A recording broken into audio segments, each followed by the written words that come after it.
In a quiet little neighborhood where everything seemed picture perfect, there was one person who stood out not because she was kind or helpful, but because of her knack for stirring up trouble. Her name? Karen. And if you lived in this community, chances are you'd already heard about her. Karen wasn't just any resident, she was the head of the Homeowners Association, HOA. If you've ever seen those viral videos online with someone screaming "I want to speak to the manager," then you've got a pretty good idea of what Karen was like.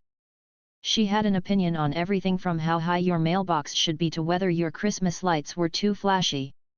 For Karen, rules weren't suggestions, they were commandments carved in stone. And heaven help anyone who dared break them. The truth is, most people in the neighborhood tried their best to stay under Karen's radar. They kept their lawns tidy, parked their cars exactly where they were supposed to, and avoided doing anything that might catch her attention. But even then, it felt impossible to avoid her wrath completely. Whether it was a polite email reminding everyone to keep noise levels down after 9 p.m. or a strongly worded letter about recycling bins being left out overnight, Karen always found something to complain about. Living right across the street from Karen was a father and son duo whose lives were about to get turned upside down. The dad, a hard-working guy named Ravi, had moved into the neighborhood 3 years ago with his son, Arjun, who was now 14. Ravi worked long hours as an IT consultant, which meant he didn't have much time to deal with HOA drama. He preferred to keep things simple, pay his dues, follow basic guidelines, and hope Karen stayed far away from his life. Arjun, on the other hand, was a curious kid with a sharp mind and a love for technology. From fixing old laptops to building robots out of spare parts, Arjun had always been fascinated by gadgets.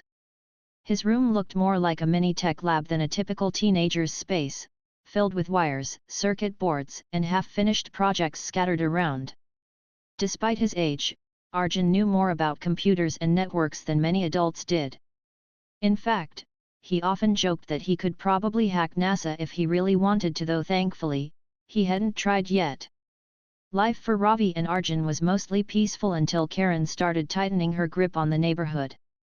One day, residents received an official-looking notice from the HOA announcing new restrictions on shared amenities. Among these was control over the community Wi-Fi network.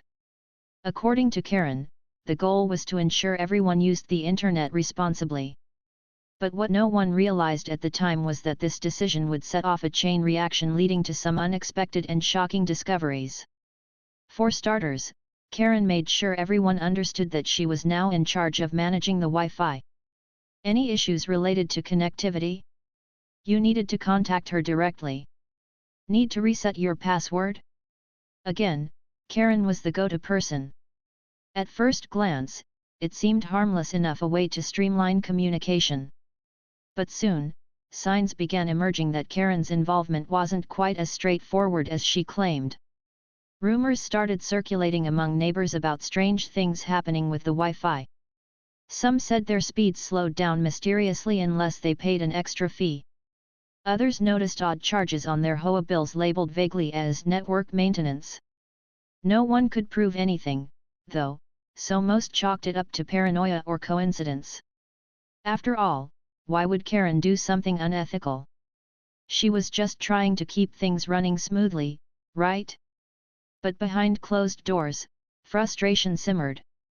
People whispered about feeling manipulated or taken advantage of, yet fear of retaliation kept them silent.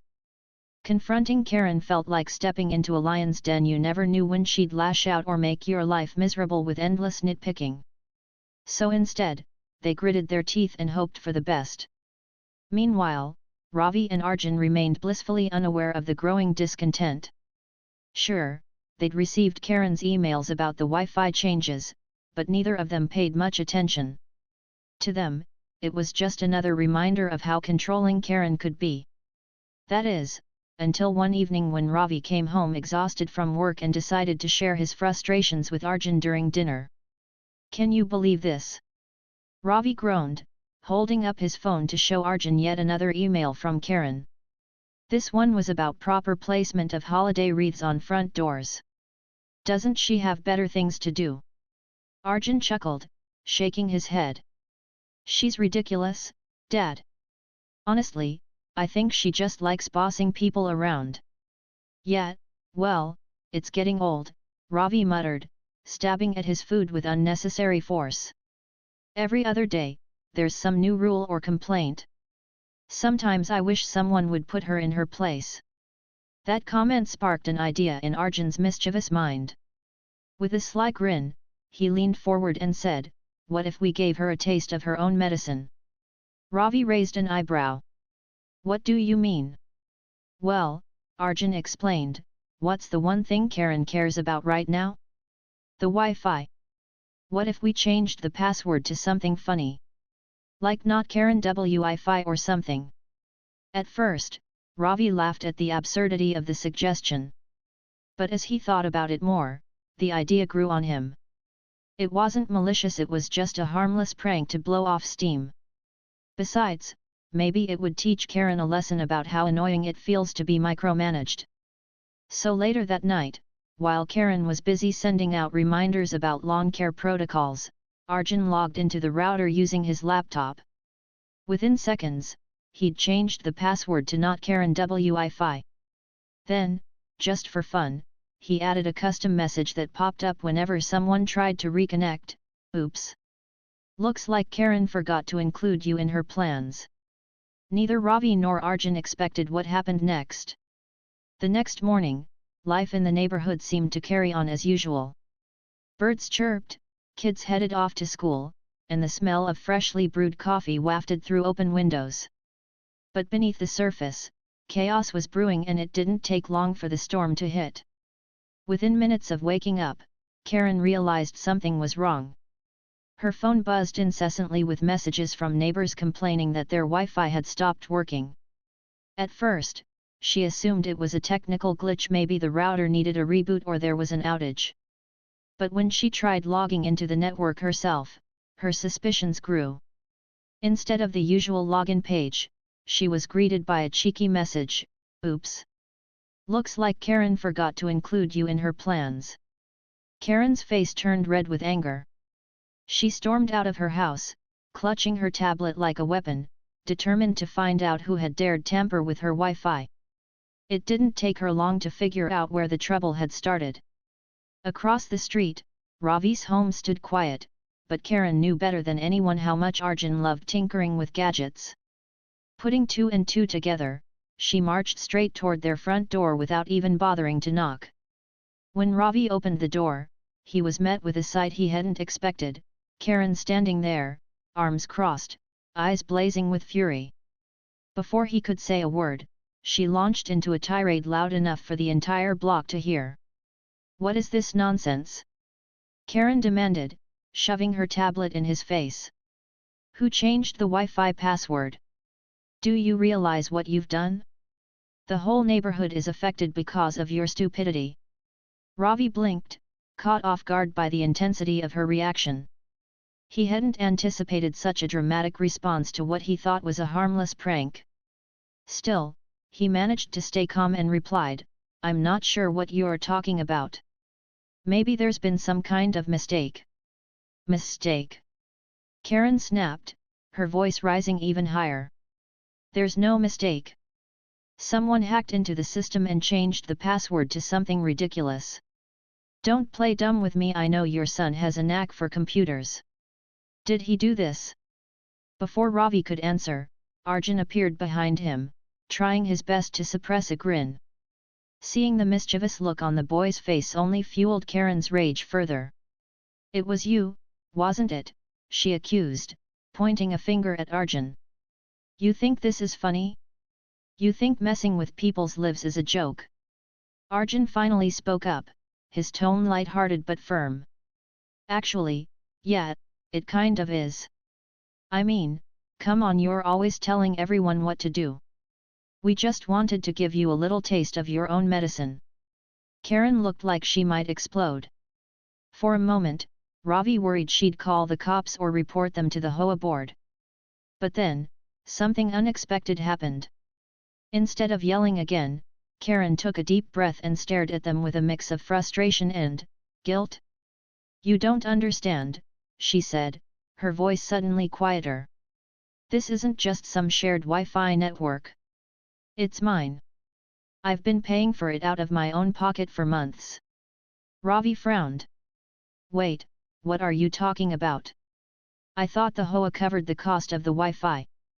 Karen hesitated before answering. Technically, yes, but, she trailed off, clearly uncomfortable. Finally, she sighed and admitted, fine. You caught me. I told everyone it was a communal service funded by HOA dues, but the truth is, I've been footing the bill myself. And since I'm the one paying for it, I should have the right to manage it however I see fit. The room fell silent. Even Arjun stopped smirking, realizing this revelation was bigger than they'd anticipated. Ravi glanced at his son, silently urging him to keep quiet while he processed what Karen had just said. But Karen wasn't done yet. Sensing their shock, she pressed on, her tone defensive now. Do you know how expensive it is to provide internet for the whole neighborhood? Do you think the HOA budget actually covers it? No. So I stepped up and handled it myself. And if I want to set rules or charge a small fee here and there to cover costs, then that's my prerogative. Ravi raised an eyebrow. A small fee? Is that why some people have been complaining about extra charges on their HOA bills? Karen shifted uncomfortably. Well, maybe. But it's not like I'm stealing from anyone. I'm just making sure things run smoothly. Besides, most people don't even notice those fees. Arjun couldn't resist chiming in. So let me get this straight. You lied to everyone about the Wi-Fi being shared, forced them to follow your rules, and secretly charged them extra money all while pretending to be some kind-hearted benefactor. Karen glared at him. It's more complicated than that. Running this neighborhood takes work, and someone has to make tough decisions. If I didn't step in, we'd all still be arguing over whose turn it is to fix the router. Despite her attempts to justify herself, the damage was done. Ravi could tell Karen was hiding something deeper, something she wasn't ready to admit. And judging by the way Arjun's eyes lit up with curiosity, he wasn't planning to let this go anytime soon. Later that day, after Karen had stormed back to her house muttering under her breath, Arjun approached his dad with a thoughtful expression. Dad, can I check something real quick? Ravi sighed, knowing exactly what his son was thinking. Arjun, don't. Whatever it is, leave it alone. We've already caused enough trouble. But Arjun wasn't one to back down easily. Come on, Dad. Don't you want to know the truth? What if there's more to this story? What if Karen's been doing other shady stuff behind our backs? Though reluctant, Ravi eventually gave in. After all, part of him was curious too. So while Ravi kept watch from the living room window to ensure Karen didn't catch them snooping, Arjun fired up his laptop and began digging deeper into the network's admin panel. At first, it seemed like any ordinary setup, a basic router configuration with standard security settings. But as Arjun explored further, he stumbled upon something alarming. Hidden within the system files was a piece of software designed to monitor users' online activity. Every website visited, every search query entered, every private message sent, it was all being logged and stored without anyone's knowledge. Arjun's heart raced as he scrolled through the data. He found records of neighbors' browsing histories, emails, and even social media chats. Some entries dated back months, detailing intimate details of their daily lives. It was invasive, unethical, and downright creepy. This can't be legal, Arjun whispered, showing the screen to his dad. She's been spying on everyone. Ravi's jaw dropped as he realized the full extent of Karen's deception. Not only had she lied about funding the Wi-Fi, but she'd also violated her neighbors' privacy in ways they couldn't have imagined. For a moment, neither of them spoke, overwhelmed by the weight of what they'd uncovered. Finally, Ravi broke the silence. We need to handle this carefully. This isn't just about teaching Karen a lesson anymore. This is serious. Arjun nodded, his earlier excitement replaced by a sense of responsibility. They had stumbled upon something far bigger than a harmless prank, and now, they had to decide what to do with the information. As the sun set outside, casting long shadows across the room, father and son sat together, weighing their options. Exposing Karen would undoubtedly cause a scandal, but staying silent meant letting her continue her unethical behavior unchecked. Either way, the peaceful facade of their neighborhood was about to crack wide open and nothing would ever be the same again. The discovery of Karen's spying software left both Ravi and Arjun reeling. For a while, neither of them spoke. The weight of what they'd uncovered hung heavy in the air, like storm clouds threatening to burst. Finally, Arjun broke the silence. "Dad, we can't just ignore this," he said, his voice trembling slightly. "She's been watching everything, our messages, our searches, even private stuff. We have to do something." Ravi nodded slowly, still processing the enormity of the situation. He knew Arjun was right, but the question was, what could they do? Exposing Karen would undoubtedly cause chaos in the neighborhood. People trusted her, at least, they thought they did, and revealing her actions might shatter that trust completely. On the other hand, staying silent felt wrong, almost complicit. "We need to think carefully about how to handle this," Ravi said finally, rubbing his temples. "This isn't just some prank anymore. It's serious. If we accuse her without proof, she'll deny it, and we'll look like troublemakers." Arjun leaned forward, his eyes lighting up with determination. "But we do have proof, Dad. All those logs, the software, it's all right here. We can show people exactly what she's been doing." Ravi sighed. "It's not that simple, son. Even if we show them, there's no guarantee they'll believe us. And let's face it, Karen has a way of twisting things to make herself look innocent." Arjun frowned. "So what are you saying? That we should just let her get away with it?" "No," Ravi replied firmly. "I'm saying we need a plan, a smart one. Something that makes it impossible for her to deny what she's done." For the next hour, father and son brainstormed ideas. They considered going directly to the HOA board, but that seemed risky. After all, Karen had been running things for so long, she likely had allies among the members. Reporting her to the authorities crossed their minds too, but without concrete evidence beyond screenshots, they worried it might backfire. In the end, they settled on a middle ground: confront Karen privately first, give her a chance to explain herself, and see where things went from there.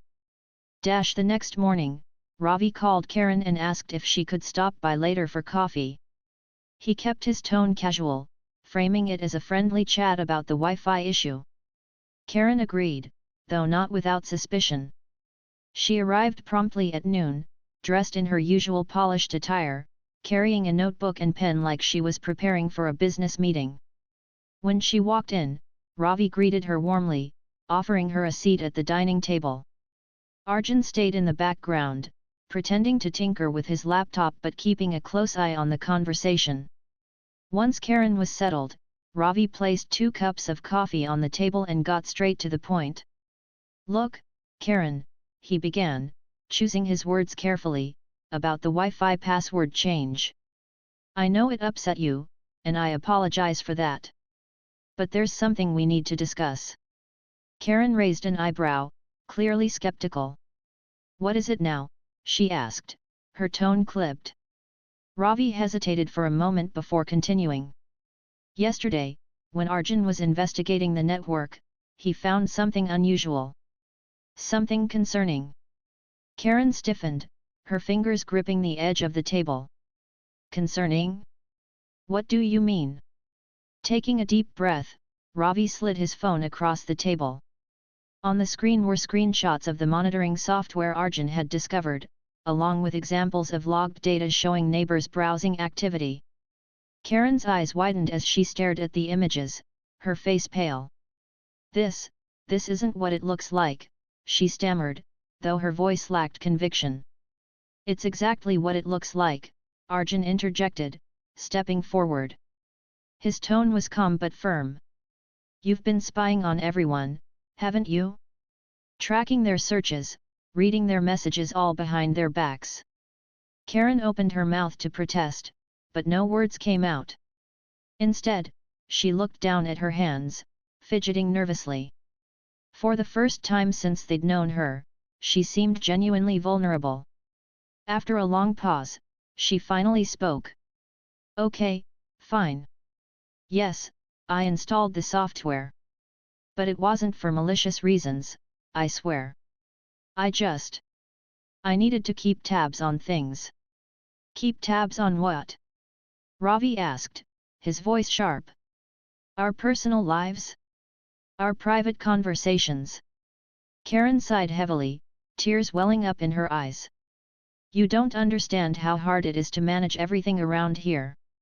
Everyone expects perfection from the landscaping to the events to the Wi-Fi, but nobody wants to pitch in or help. I feel like I'm drowning most days. Monitoring the network gave me a sense of control, okay? It made me feel like I was doing my job properly. Arjun shook his head in disbelief. That doesn't justify invading people's privacy. You had no right to do that.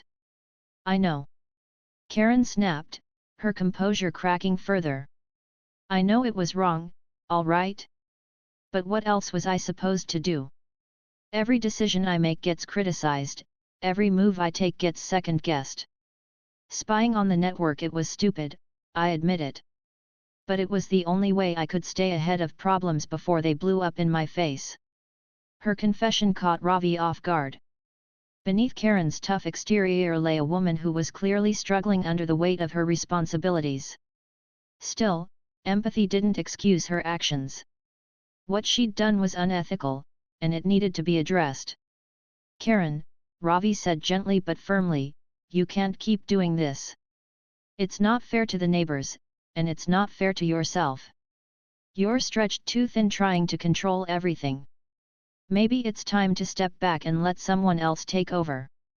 Karen wiped her eyes, shaking her head. And then what?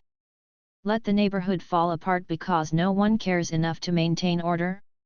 Is that what you want? No, Ravi replied. But maybe the solution isn't micromanaging everyone. Maybe it's about trusting people to handle their own responsibilities. Look, I'm not saying you have to quit the HOA entirely. But dismantling the spying system, refunding any extra fees you charged, and stepping down as president would go a long way toward rebuilding trust. Karen hesitated, clearly torn between pride and guilt. Part of her wanted to dig in her heels and defend her position, but another part seemed to recognize the truth in Ravi's words. After a long silence, she nodded reluctantly. Fine, she whispered. I'll do it. But on one condition: you don't tell anyone about this. She gestured vaguely at the phone still sitting on the table. Ravi exchanged a glance with Arjun, who shrugged. They both knew exposing Karen publicly would create drama they weren't prepared for. Besides, forcing her to make amends privately might actually lead to real change. All right, Ravi agreed. We won't say anything for now. But if you don't follow through, we will. Karen nodded again, looking defeated but oddly relieved. As she stood to leave, she paused at the doorway and turned back to face them. I never meant to hurt anyone, she said softly. I just wanted to protect the neighborhood. We know, Ravi replied. But sometimes, protecting people means letting them take responsibility for themselves.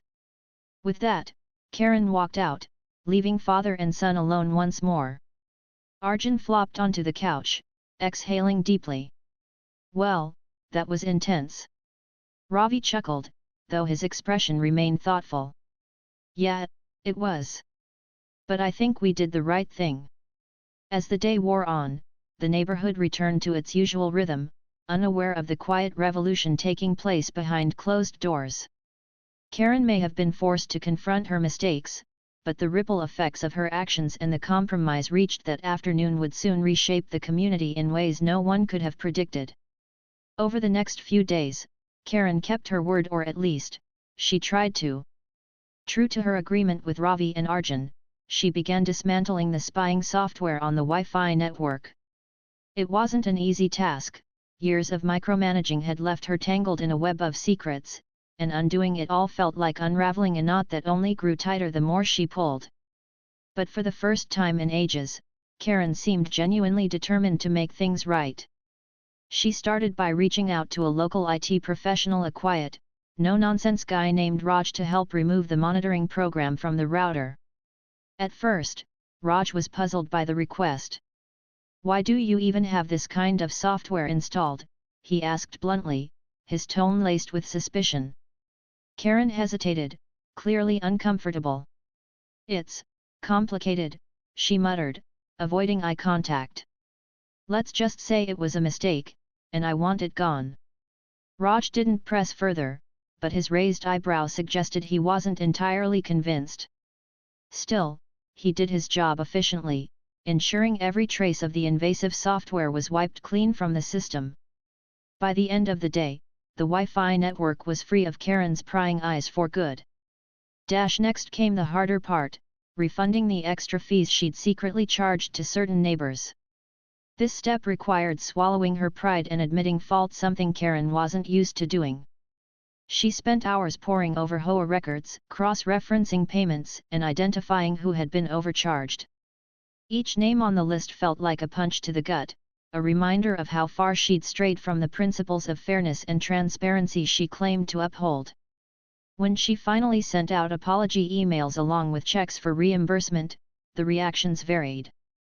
Some recipients were shocked, others angry, and a handful simply confused. A few neighbors responded politely, thanking her for coming forward, while others ignored her entirely. One particularly blunt reply read, "Took you long enough." Karen winced as she read it but forced herself to move on. She knew she deserved every ounce of criticism she received. Meanwhile, Ravi and Arjun watched the ripple effects unfold from afar. They hadn't told anyone about their role in exposing Karen's actions, and they weren't planning to. Their goal had been to hold her accountable, not to humiliate her publicly. Still, the changes happening around the neighborhood were impossible to miss. For starters, the atmosphere felt lighter somehow, as if a weight had been lifted. Neighbors who had once tiptoed around Karen now walked taller, speaking freely without fear of judgment or retaliation. Conversations at the community mailbox shifted from complaints about HOA rules to casual chats about weekend plans. Even the shared amenities like the pool and clubhouse saw increased use, as people rediscovered the joy of communal spaces without Karen's constant oversight. But perhaps the most noticeable change was in Karen herself. Gone was the sharp-tongued woman who once patrolled the streets, clipboard in hand, ready to pounce on any infraction. In her place stood someone quieter, more reserved, almost humble. She still attended HOA meetings, but instead of dominating discussions, she listened. When disagreements arose, she offered suggestions rather than ultimatums. It was as though she was learning for the first time how to be part of a team rather than its dictator. Despite these positive shifts, not everyone was quick to forgive. Some neighbors remained wary of Karen, distrustful of her sudden transformation. Among them was Mrs. Patel, an elderly widow who lived 2 doors down from Ravi and Arjun. Known for her warm smile and love of gardening, Mrs. Patel had always been one of Karen's favorite targets, often receiving nitpicky notes about her flower beds spilling onto the sidewalk. One evening, as Ravi was watering his lawn, Mrs. Patel approached him, leaning heavily on her cane. "So, what's going on with Karen?" she asked pointedly. "She's acting strange lately. Did something happen?" Ravi hesitated, unsure how much to share. "Let's just say she's had a wake-up call," he replied diplomatically. "Things are changing around here, and hopefully for the better." Mrs. Patel narrowed her eyes, clearly unconvinced. We'll see. I've seen plenty of snakes shed their skin before, but that doesn't mean they stop being snakes." Her skepticism wasn't unfounded. Trust, after all, takes years to build and seconds to destroy. While Karen's efforts to make amends were commendable, it would take time and consistent behavior for her to regain the faith of those she'd wronged. As weeks turned into months, the neighborhood continued to evolve. With Karen stepping back from her authoritarian role, a new HOA committee emerged, composed of volunteers eager to share responsibilities. For the first time in years, decisions were made collaboratively, with input from residents rather than decrees handed down from above. Monthly meetings became less formal and more inclusive, often ending with laughter and shared snacks rather than heated arguments. Even Karen found a way to contribute, albeit in a smaller capacity. She volunteered to organize the annual block party, a role she tackled with surprising enthusiasm. Without the pressure of perfectionism weighing her down, she seemed to enjoy the process more, laughing alongside neighbors as they decorated the community center and planned games for the kids. Arjun noticed the change too.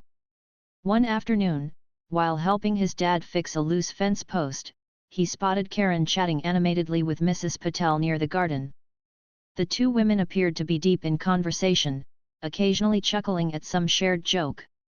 Arjun nudged his dad and nodded toward them. "Looks like Karen's making progress," he said with a grin. Who knew she had a sense of humor? Ravi smiled, watching the scene unfold. "People can surprise you sometimes," he replied. "Especially when they're given a chance to grow." Still, the journey wasn't without its challenges. Old habits die hard, and there were moments when Karen slipped back into her controlling ways. During one meeting, she nearly caused a minor uproar by insisting on strict guidelines for holiday decorations. Thankfully, the new committee gently reminded her that flexibility was key, and she backed off, albeit reluctantly. These small hiccups served as reminders that change is rarely linear. Growth requires patience, effort, and a willingness to embrace imperfection. And while Karen still had a long way to go, the fact that she was trying at all spoke volumes about her capacity for redemption. For Ravi and Arjun, life returned to its usual rhythm. The Wi-Fi incident became a distant memory, though they occasionally joked about it during dinner. Arjun even teased his dad about becoming a neighborhood hero, though Ravi dismissed the idea with a laugh. "We didn't do anything special," he'd say. "We just helped nudge things in the right direction." Yet, deep down, both father and son knew they'd played a pivotal role in reshaping their community. What had started as a harmless prank had spiraled into something far greater, an opportunity for reflection, accountability, and renewal. And while the road ahead wouldn't always be smooth, the seeds of trust and cooperation they'd planted were beginning to take root, promising a brighter future for everyone involved. Little did they know, however, that Karen's story was far from over. Behind her newfound humility lay another layer waiting to be uncovered, a chapter that would test the neighborhood's resilience and redefine what it truly meant to come together as a community. Months passed, and the neighborhood settled into its new rhythm. The once tense atmosphere had softened, replaced by a sense of camaraderie that hadn't existed before. People waved to each other more often, shared gardening tips over fences, and even organized impromptu potlucks in driveways. It was as if the weight of Karen's control had been lifted, allowing everyone, including Karen herself, to breathe easier. But life has a funny way of throwing curveballs when you least expect them. Just as things seemed to be running smoothly, an unexpected event shook the community again, this time not because of Karen, but for her. One crisp autumn morning, Ravi was out early raking leaves when he noticed something unusual. Karen's front door was wide open, which was odd since she usually kept it shut tight. Even stranger was the sight of movers hauling furniture and boxes out of her house. Neighbors gathered on sidewalks, whispering among themselves, trying to piece together what was happening. "Is she moving?" Arjun asked, joining his dad with a puzzled look on his face. "I don't know," Ravi replied, equally confused. "She didn't mention anything about leaving." Curiosity got the better of him, so Ravi walked over to Karen's driveway, where she stood supervising the movers. She looked exhausted, dark circles under her eyes, and her usual polished appearance replaced by sweatpants and a baggy sweater. "Hey, Karen," Ravi called out gently. "What's going on?" Are you okay?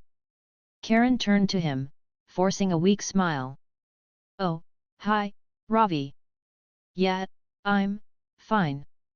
Just downsizing, that's all. Downsizing, he echoed, glancing at the steady stream of belongings being loaded into the truck. This looks like more than just downsizing. Karen hesitated, clearly debating whether to share the truth. Finally, she sighed and motioned for him to follow her inside. The house felt eerily empty, stripped of its familiar decor. Photos were missing from the walls, shelves were bare, and the air carried a faint scent of packing tape. Once they sat down in the living room, or what remained of it, Karen opened up. Her voice trembled as she spoke. I've been struggling financially for a while now. Running the HOA, paying for the Wi-Fi out of pocket, it added up faster than I realized. I took on too much, both emotionally and financially, and now, well, I can't afford to keep this place anymore. Ravi listened quietly, his heart sinking. He'd always known Karen was stretched thin, but he never imagined she'd been drowning in debt. All those years of micromanaging, charging extra fees, and spying on neighbors suddenly made a lot more sense. She wasn't just power-hungry, she was desperate. So where are you going? Ravi asked softly. A smaller apartment downtown, Karen admitted. It's closer to my sister, who's offered to help me get back on my feet. Honestly, I think it's for the best. This house, it became a burden I couldn't handle anymore. There was no anger or resentment in her tone, just raw honesty. For the first time, Ravi saw Karen not as the tyrant she'd once been, but as a flawed human being trying to survive. Word spread quickly through the neighborhood about Karen's situation. At first, reactions were mixed. Some residents felt vindicated, believing she deserved to lose her home after everything she'd done. Others, however, couldn't ignore the vulnerability she'd shown in recent months. Despite her past mistakes, Karen had worked hard to make amends, and many felt it wouldn't be right to turn their backs on her now. Mrs. Patel, who had always been one of Karen's harshest critics, surprised everyone by taking the lead in organizing support. Listen, she said during a casual gathering in the park, I'm not saying we forget what happened. But I've seen how much Karen has changed. If we abandon her now, aren't we proving she was right about us all along, that nobody cares? Her words struck a chord. Slowly but surely, neighbors banded together to help Karen transition. Some donated furniture they no longer needed, while others pitched in to cover part of her moving expenses.